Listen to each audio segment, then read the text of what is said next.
Halo semuanya, kembali lagi di Scary Stories. Seorang biarawati tertarik untuk mempelajari praktek pengusiran setan. Hal itu bukan tanpa alasan, melainkan karena masa lalunya yang diincar oleh iblis. Sebagai biarawati sebenarnya hal itu dilarang.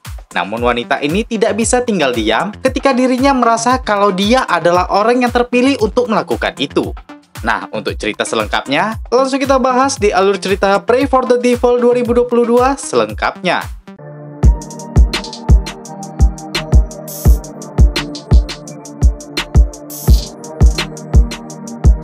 Di awal cerita, kita diperlihatkan Annie yang sedang ketakutan dan berdoa di kamarnya.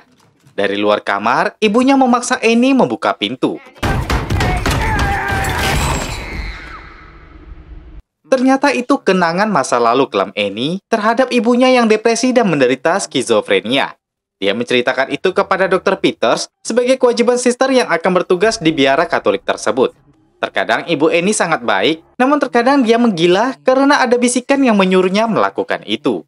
Jadi jelas, ibunya bukan sakit tapi kerasukan. Jadi guys, pada tahun 1835, Vatikan membangun sekolah di Roma bagi imam yang ingin melatih ritual pengusiran setan. Hingga di 2018, kerasukan masih banyak terjadi. Hal itu membuat Vatikan membuka sekolah pengusiran setan di berbagai kota selain Roma. Nah, biarawati sendiri ditugaskan hanya untuk merawat dan dilarang berlatih mengusir setan. Sekarang kita berfokus ke sekolah pengusiran setan St. Michael di Archangel, tepatnya di Boston, Massachusetts. Annie menjadi biarawati baru di sini. Dr. Peters menjelaskan, gedung ini sendiri sudah dibangun dari abad ke-18, karena pada saat itu terjadi peningkatan okultisme.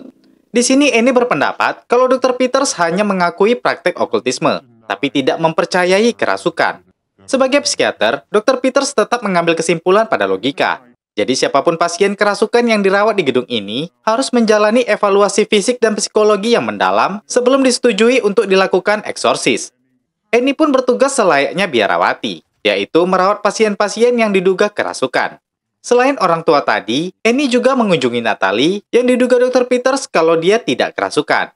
Natalie sangat senang dengan hadirnya Annie, dan begitu juga sebaliknya. Malamnya, saat di kamar melihat sisirnya, Annie teringat sikap ibunya ketika kerasukan dulu.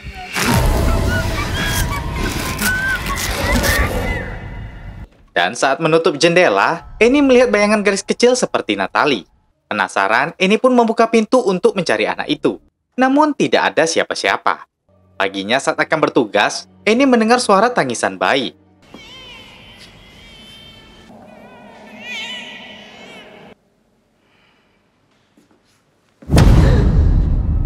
Natalie bilang dia mencari Annie.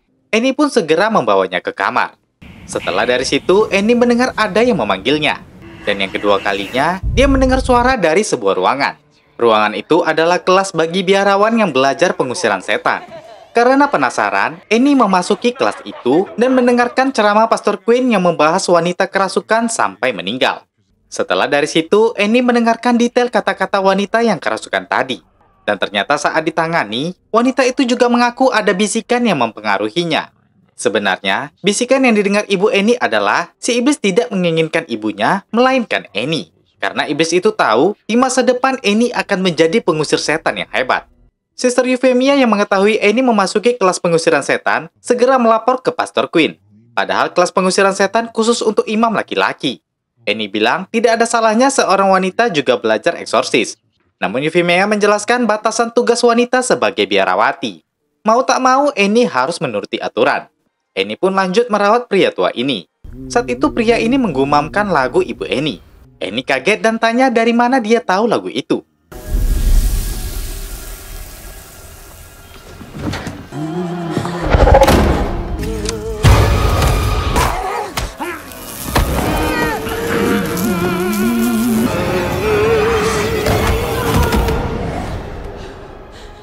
Video CCTV itu pun diperlihatkan ke Kardinal Matthews. Menurutnya, iblis itu sepertinya mengincar Annie. Sister Euphemia berencana untuk mengembalikan Annie ke biara, namun Pastor Quinn malah ingin mengajari Annie praktek eksorsis. Tujuannya bukan untuk membantu orang, tapi untuk melindungi dirinya sendiri. Hal itu pun disetujui Kardinal Matthews. Annie akhirnya mengikuti kelas pengusiran setan, dan dia menjadi satu-satunya wanita yang mengikuti kelas eksorsis. Hari ini Pastor Quinn mengajak mereka semua untuk menangani seseorang yang faktanya memang kerasukan. Dan itu adalah Natalie. Pastor Quinn membutuhkan 2 sukarelawan. Annie menunjukkan tangan, tapi jelas dia dilarang. Akhirnya Pastor Dante dan Raymond yang akan menanganinya. Mereka diberikan alat-alat untuk melakukannya. Saat mereka masuk dan berdoa, Natalie yang kerasukan melirik mereka. Cast this demon out of your servant.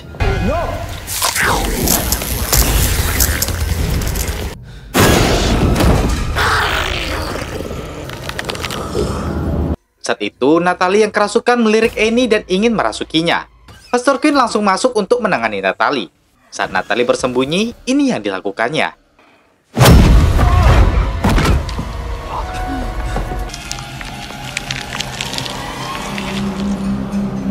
Melihat Pastor Quinn terluka, Annie mengambil kitab dan masuk. Annie berusaha menyadarkan Natalie yang sayang kepadanya. Natalie berusaha sadar, namun ini yang terjadi.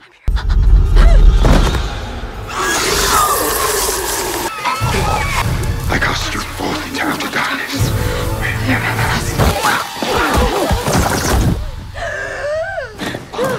Iblis pun akhirnya berhasil melemah di tangan Pastor Quinn dan Annie. Dante melihat lukisan Natalie. Dante dan Raymond memuji tindakan Annie. Kalau saja Annie tak memakai kasih sayangnya, Natalie tak akan sadar. Namun iblis masih berada di tubuh Natalie. Dante yang mengambil lukisan tadi mengingat adiknya Emilia. Emilia diperkosa hingga hamil, dan hal itu membuatnya menderita dan kerasukan. Selanjutnya Annie mendatangi Natalie yang sudah sadar. Annie tanya apa yang terjadi sebenarnya. Natalie bilang di alam bawah sadarnya, dia mendengar suara teriakan yang tak dia mengerti. Namun dia ingat hanya Annie yang tidak berteriak. Pastor Quinn tidak tahu apakah iblis itu akan bangkit lagi atau tidak.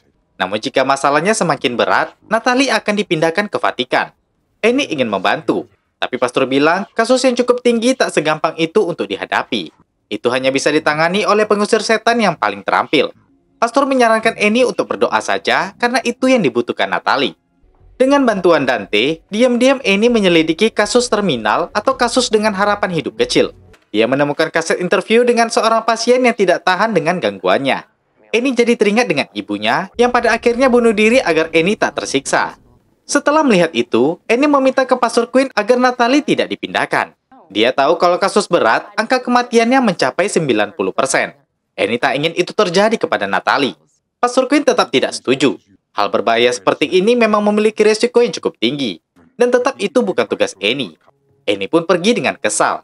Dante bilang ada cara agar Annie menunjukkan bukti kalau Annie bisa menangani Natalie. Itu dengan menangani adiknya yang sering kambuh kerasukan. Dante pernah mengajukan adiknya ke sini, tapi tidak diterima karena kasus kehamilannya. Jadi Dante mengajak Annie melakukan eksorsis diam-diam ke rumahnya. Dante meminta tolong karena kondisi adiknya memburuk. Dia yakin dengan Annie. Mereka pun diam-diam ke rumah Dante. Menurut ibu Dante, Emilia sudah tidur 3 hari. Mereka berdua pun bersiap melakukan ritualnya.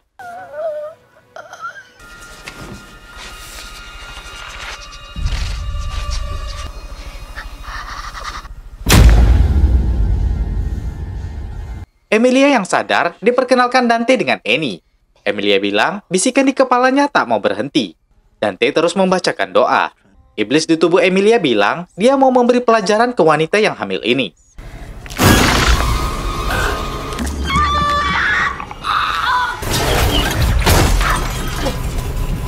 Annie berusaha menyadarkan Emilia kalau dirinya harus kuat dan bisa mengendalikan diri.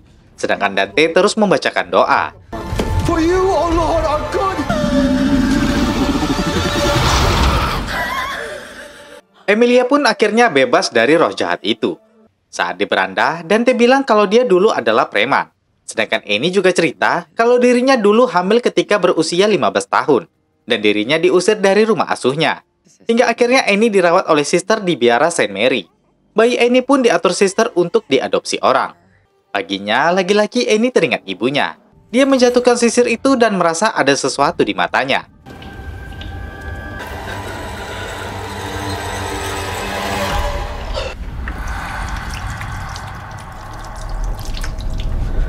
Saat itu Sister Euphemia datang dan bilang Annie dipanggil Kardinal Matthews.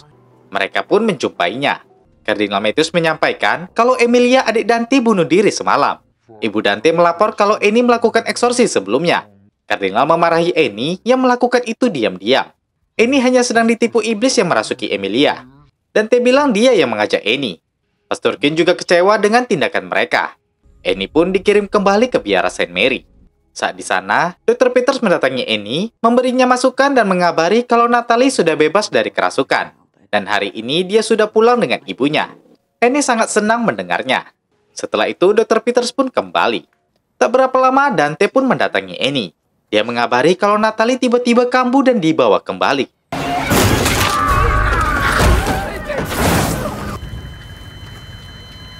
Dia membunuh 1 imam dan 2 mantri. Natalie pun dipindahkan ke sel tahanan katakombe di bawah gedung utama. Dante datang ke sini karena Natalie memberinya kalung Rosario. Nah guys, itu ternyata milik Annie ketika dia masuk ke Saint Mary. Dan itu sudah disisipkan ke putrinya saat diadopsi. Jadi ini membuktikan kalau Natalie adalah anak Annie. Dan iblis sengaja merasuki Natalie untuk mengincar Annie kembali. Mengetahui ini, Annie pun tidak akan membiarkan putrinya dikuasai iblis tersebut. Malamnya, diam-diam mereka ke ruangan bawah katakombe menuju sel tahanan. Annie melihat sumur pembaptisan di sana. Ternyata Raymond dan beberapa biarawan lain sedang menjaga Natalie. Raymond melarang mereka mendekat. Namun Natalie yang kerasukan langsung menegur Annie. Iblis itu ternyata memang sedang menunggu Annie.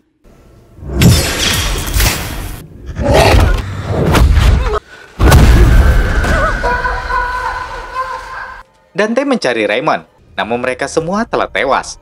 Mereka mendekati Natalie yang berpura-pura sadar. Iblis itu bilang, Annie tak bisa menjadi seorang ibu yang baik. Ibunya juga meninggal karena berkorban demi Annie. Annie bilang, dia yang sekarang bukan Annie yang dulu.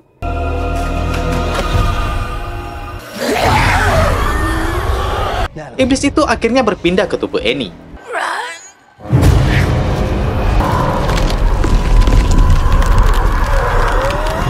Dante menyuruh Natalie untuk bersembunyi.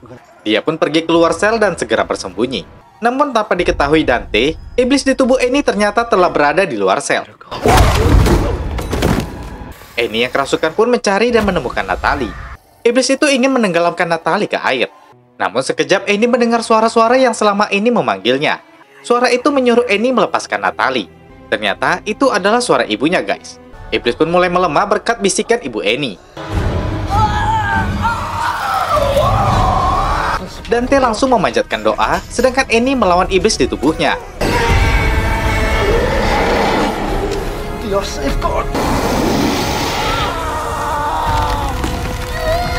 Annie pun akhirnya masuk ke sumur pembaptisan. Dia pun mengingat semua hal yang terjadi dalam hidupnya.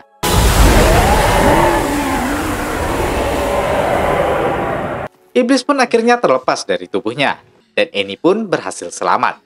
Paginya, Natalie bersama orang tua asuhnya mendatangi Annie. Natalie bilang kalau dia akan pulang, dia tak akan melupakan Annie. Annie senang mendengarnya. Natalie memberikan sebuah lukisan karyanya kepada Annie. Akhirnya, Annie bisa memeluk anaknya kembali setelah 10 tahun. Natalie pun akhirnya pulang bersama ibu asuhnya. Kardinal Matthews dan Pastor Quinn memuji keberhasilan Annie. Dia pun diberi beasiswa penelitian akademik di Vatikan untuk persekutuan dalam pengusiran setan. Annie sangat senang dengan hal itu. Sister Euphemia bilang ini kehormatan yang belum pernah terjadi. Saat akan pergi, Pastor Quinn bilang Annie bukan wanita pengusir setan pertama. Annie tahu itu, kalau Saint Catherine dari Siena adalah yang pertama. Dia meninggal tahun 1380. Selama itu, barulah sekarang ada wanita yang menjadi pengusir setan lagi. Pastor Quinn memberi satu nasihat ke Annie. Setelah Annie mengenal iblis, iblis telah mengenal Annie. Jadi, berhati-hatilah. Annie pun akhirnya pergi menuju Vatikan. Saat itu mobilnya berhenti, dan terlihat wanita tua memandanginya. Tiba-tiba si supir memanggilnya. Pintu pun terkunci otomatis. Wanita tua itu mendekat, dan si supir tiba-tiba berada di sebelahnya.